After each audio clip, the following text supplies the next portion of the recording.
Bom dia, gente, sejam bem-vindos.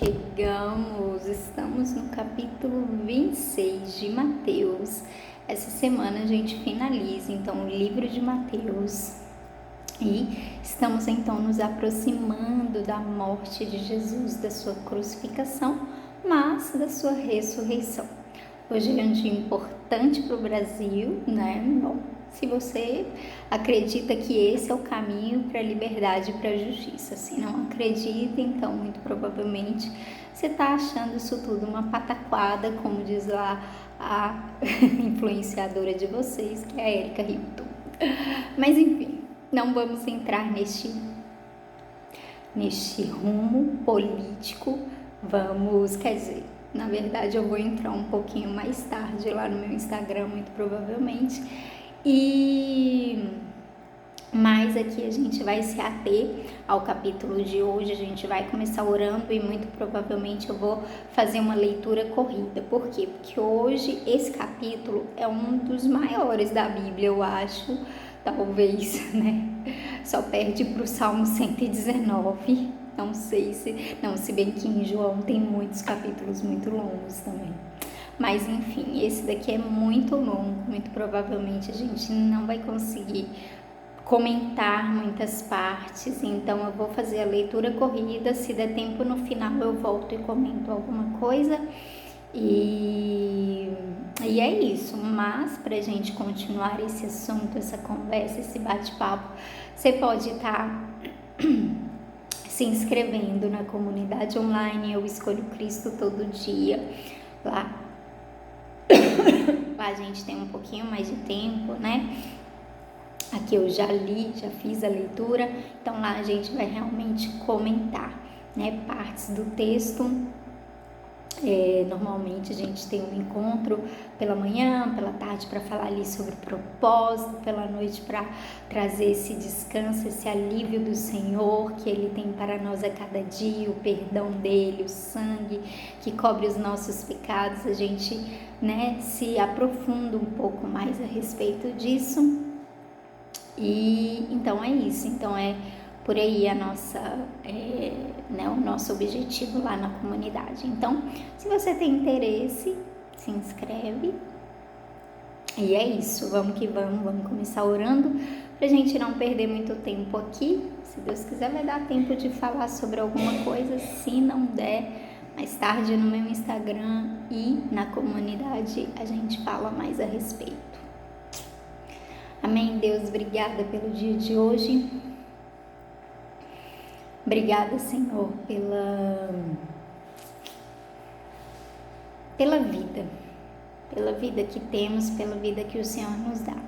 Porque através da sua morte, do seu sangue, Jesus, nós podemos aí estar recuperando, sabe, Deus, um sentido de viver uma vida plena e completa e que não se resume somente nessa vida nossa terrena, mas na nossa vida eterna e contigo, que o Senhor, né, preparou para nós, como o Senhor mesmo diz.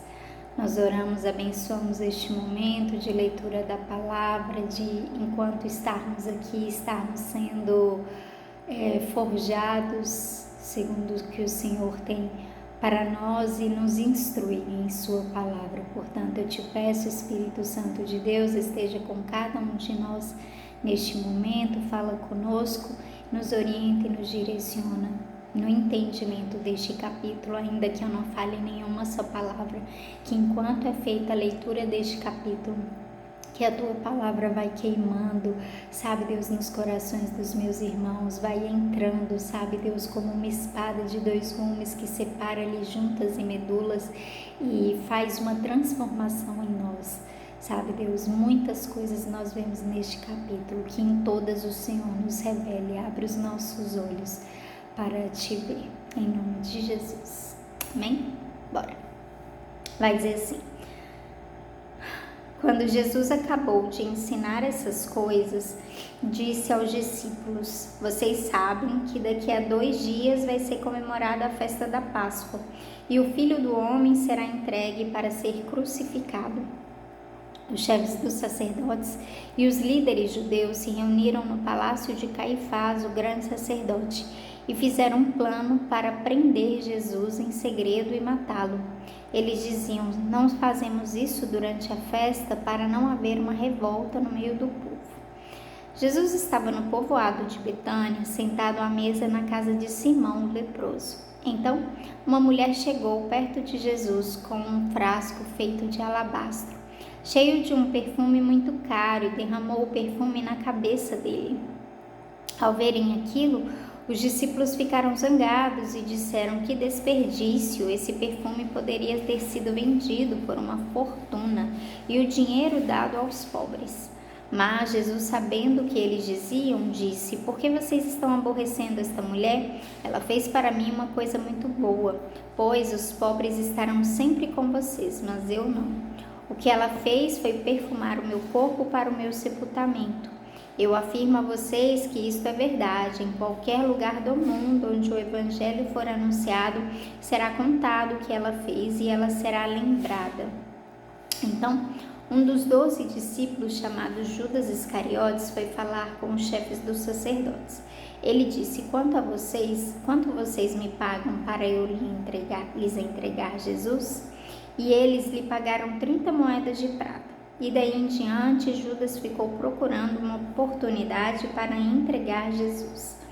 No primeiro dia da festa dos pães sem fermento, os discípulos chegaram perto de Jesus e perguntaram: onde é que o Senhor quer que a gente prepare o jantar da Páscoa para o Senhor? Ele respondeu: vão até a cidade e procurem certo homem e digam: o mestre manda dizer, a minha hora chegou.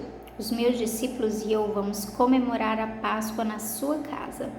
Os discípulos fizeram como Jesus havia mandado e prepararam o jantar da Páscoa.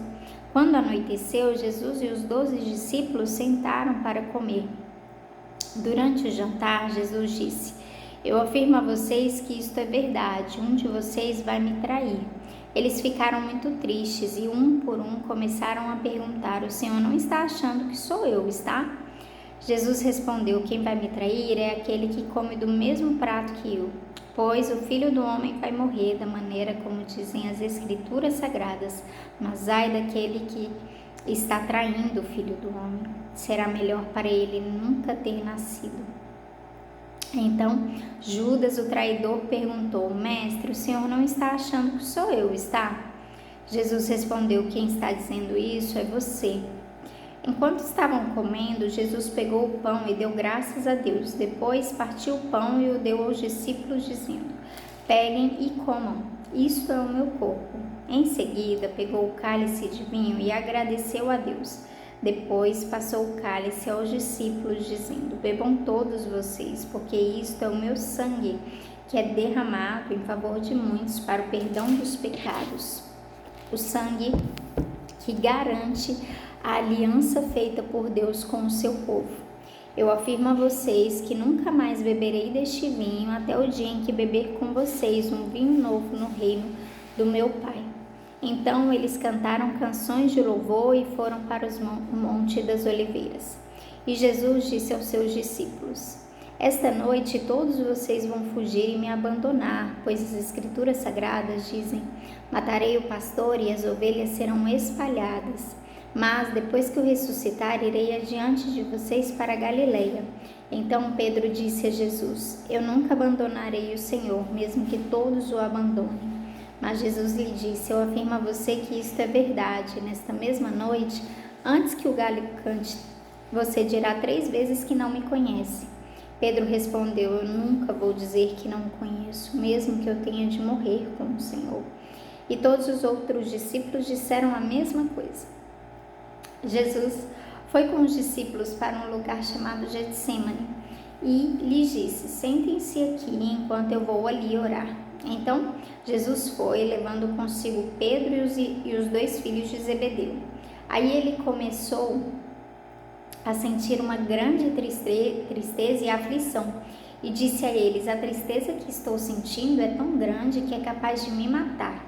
Fiquem aqui vigiando comigo. Ele foi um pouco mais adiante, ajoelhou-se, encostou o rosto no chão e orou: meu Pai, se é possível, afasta de mim este cálice de sofrimento. Porém, que não seja feito o que eu quero, mas o que tu queres. Depois voltou e encontrou os 3 discípulos dormindo. Então disse a Pedro: será que vocês não podem vigiar comigo nenhuma hora? Vigiem e orem, para que não sejam tentados. É fácil querer resistir à tentação, difícil mesmo é conseguir. Pela segunda vez, Jesus foi e orou, dizendo: meu Pai, se este cálice de sofrimento não pode ser afastado de mim, sem que eu o beba, então que seja feita a tua vontade. Ele voltou de novo e encontrou os discípulos dormindo. Eles estavam com sono e não conseguiam ficar com os olhos abertos. Jesus tornou a sair de perto deles e orou pela terceira vez, dizendo as mesmas palavras. Então, voltou até onde os discípulos estavam e perguntou: vocês ainda estão dormindo e descansando? Olhem, chegou a hora e o Filho do Homem está sendo entregue nas mãos dos maus. Levantem-se e vamos embora. Vejam, aí vem chegando o homem que está me traindo. Jesus ainda estava falando quando chegou Judas, um dos 12 discípulos. Vinha com ele uma grande multidão armada com espadas e porretes que tinha sido mandado pelos chefes dos sacerdotes e pelos líderes judeus. O traidor tinha combinado com eles um sinal. Ele tinha dito: prendam o homem que o beijar, pois é ele. Judas foi até perto de Jesus e disse: mestre, que a paz esteja com o Senhor. E o beijou. Jesus respondeu: amigo, o que você vai fazer? Faça agora. Então, eles chegaram, prenderam Jesus e o amarraram. Mas um dos que estavam ali com Jesus tirou a espada, atacou o empregado do grande sacerdote e cortou uma orelha dele.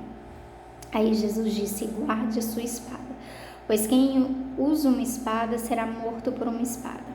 Você não sabe que se eu pedisse ajuda ao meu Pai, ele me mandaria agora mesmo 12 exércitos de anjos? Mas, nesse caso, como poderia se cumprir aquilo que as Escrituras Sagradas dizem que é preciso acontecer? Depois Jesus disse para aquela gente: vocês vêm com espadas e porretes para me prender como se eu fosse um bandido. Eu estava todos os dias ensinando no pátio do templo e vocês não me prenderam. Mas tudo isso está acontecendo para se cumprir o que os profetas escreveram nas Escrituras Sagradas. Então, todos os discípulos abandonaram Jesus e fugiram. Os homens que prenderam Jesus o levaram até a casa do grande sacerdote Caifás, onde estavam reunidos ali alguns mestres da lei e alguns líderes judeus. Pedro seguiu Jesus de longe até o pátio da casa do grande sacerdote. Entrou e sentou-se com os guardas para ver como aquilo ia terminar. Os chefes dos sacerdotes e todo o conselho superior estavam procurando alguma acusação falsa contra Jesus, a fim de o condenar à morte. Mas não puderam encontrar nada contra ele, embora muitos se levantassem para dizer mentiras a respeito dele. Afinal, 2 homens se apresentaram e disseram: este homem afirmou: eu posso destruir o templo de Deus e construí-lo de novo em 3 dias. Aí o grande sacerdote se levantou e perguntou a Jesus: você não vai se defender desta acusação? Mas Jesus ficou calado. Então o grande sacerdote tornou a perguntar: em nome do Deus vivo, eu exijo que você diga para nós: você é o Messias, o Filho de Deus?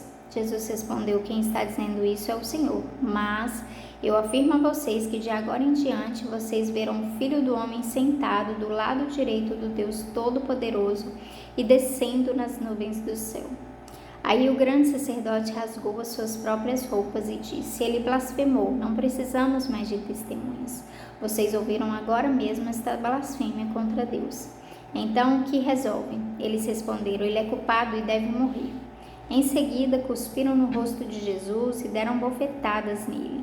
E os que batiam nele diziam: ei, Messias, adivinhe para nós quem foi que bateu em você. Pedro estava sentado lá fora do pátio quando uma das empregadas chegou perto dele e disse: você também estava com Jesus da Galileia. Mas ele negou diante de todos, dizendo: eu não sei do que é que você está falando. Depois foi para a entrada do pátio, outro empregado o viu e disse às pessoas que estavam ali: ele estava com Jesus de Nazaré. Pedro negou outra vez, respondendo: juro que não conheço esse homem. Pouco depois, os que estavam ali chegaram perto de Pedro e disseram: o Seu modo de falar mostra que de fato você também é um deles. Então Pedro disse: juro que não conheço esse homem. Que Deus me castigue se não estou dizendo a verdade. Naquele instante o galo cantou e Pedro lembrou que Jesus lhe tinha dito: antes que o galo cante, você dirá 3 vezes que não me conhece. Então Pedro saiu dali e chorou amargamente. Bom, faltam 5 minutos, então eu vou me ater nessa última parte aqui de Pedro, onde Pedro nega Jesus. Por quê? Porque antes disso, Jesus saiu, né? Jesus ali ceou com os discípulos, a gente viu, mas... E aí ele saiu, ele vai falando, ele vai lembrando os discípulos, ele vai deixando aquilo muito bem assentado na mente deles, ainda que eles não tivessem uma compreensão a respeito do todo. Jesus fala, gente, é assim, sabe quando, tipo, uma coisa é contada muitas vezes até que, pá, acontece e os seus olhos se abrem? Então, Jesus estava falando, chegou a hora, o Filho do Homem vai ser crucificado. Eles ficavam tristes, eles só ficavam tristes, porque até então eles não sabiam o poder da ressurreição, o que significava a tal da ressurreição, como assim Jesus ia morrer, ia ser crucificado, ia ressuscitar. Então eles vão e Jesus vai preparando, fala isso na ceia, fala isso andando, fala isso antes, fala isso depois. Os profetas haviam falado. Meu Deus, que trem difícil de entrar na minha cabeça. Só entra depois de muito a gente, né, martelar. É igual a palavra de Deus, ela vai criando uma forma na gente, mas de primeiro momento ela não faz assim tanta diferença. Você precisa persistir e perseverar. Bom, dito isso, aí beleza, Jesus faz isso com os discípulos, depois deixa eles num cantinho e leva 3 deles, Pedro, João e Tiago, se eu não me engano, o terceiro filho de Zebedeu, né? E aí beleza. E aí nisso Jesus vai um pouco mais adiante e começa a orar e pede para eles. E uma das coisas que Jesus fala é o seguinte, ó. E eu vou falar mais tarde um pouco sobre isso no Instagram, sobre esse sofrimento de Jesus. Cara, é muito parecido com uma pessoa que sofre de depressão e sofre de, como é que se diz? Que de fato se suicida. É esse tipo de opressão, de tristeza, Você viu aqui? Jesus fala, eu tô sentindo uma tristeza, e aquele sentimento parecia um sentimento diferente para Jesus, parecia um sentimento novo. Eu tenho para mim, quando eu leio, que ele nem conhecia aquele tipo de sentimento. E aí ele vira e ele fala, eu tô com um sentimento de morte, de uma tristeza, uma aflição tão profunda que isso é capaz de me matar. E aí, beleza. E aí ele vai até os discípulos que ele levou mais para perto, né? Aqueles que já tinham visto tanta coisa, já tinham participado de tanta coisa. E aí ele vira e ele fala assim, poxa, vocês estão dormindo, não faz isso agora, me ajuda em oração, para que a gente às vezes quer resistir à tentação, mas vigiem e orem para que não sejam tentados. É fácil querer resistir à tentação, o difícil mesmo é conseguir. Pedro virou e falou, eu de jeito nenhum vou te negar, Jesus. Rapaz, eu sei o que tá aqui, ó. Eu sei quem o Senhor é para mim, eu tô te vendo com os meus próprios olhos, eu tive a revelação de quem tu és. Jamais eu vou te negar. Meu amigo, minha amiga, nesse 1 minuto final que eu tenho aqui pra gente, né, finalizar, então, eu quero te dizer uma coisa. Não acredite nas suas próprias forças. Não acredite que você consegue. Ore, vigie. Dependa imensamente de Deus. Fica assim, pelo amor de Deus, não me deixa cair. Por favor, por favor, por favor, por favor, por favor, Senhor, por favor, por favor, por favor. Senhor, em nome de Jesus, e vigia, e ore, e jejua. Não confia na sua própria, no seu conhecimento, naquilo que você tem certeza que você não vai fazer. Só Jesus pode falar para nós. Só Jesus pode fazer em nós. É fácil resistir. Até Jesus quase, né? Jesus virou e pediu pro Pai. Pai, por favor, se for possível, passa de mim este cálice, eu acho que eu não vou aguentar. Em nome de Jesus, por favor, em nome de mim mesmo. Por favor, Senhor. Ai, mas não faço o que eu quero, mas o que tu queres, mas tá difícil. Gente, ora comigo, por favor, senão eu não vou aguentar. Jesus sabia. Jesus era homem, Jesus era Deus, mas não foi fácil para Jesus fazer aqui. E para os discípulos muito menos, eles não conseguiram. É isso. Nosso tempo se esgotou. Deus abençoe. Até amanhã, se Deus quiser.